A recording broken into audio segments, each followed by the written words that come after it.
Menurut Kepala Desa Talang Bulang, Sakirwan, tujuan kegiatan sedekah desa yang digelar masyarakat adalah sebagai bentuk syukuran atas apa yang telah didapat masyarakat selama tahun 2018.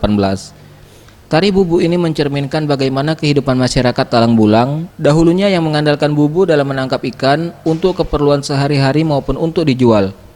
Yang menjadi ciri khas dalam tari bubu adalah bubu atau alat penangkap ikan yang dianyam terbuat dari bambu, dipasang kain berbentuk jubah diangkat 6 orang warga. Kemudian bubu tersebut bergerak dengan sendirinya dengan bantuan makhluk halus.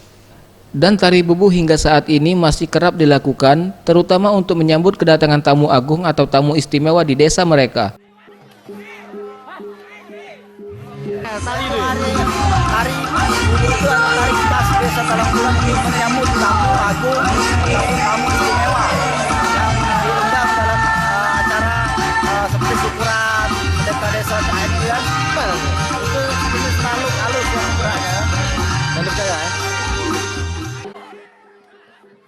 Tim Liputan Sriwijaya TV.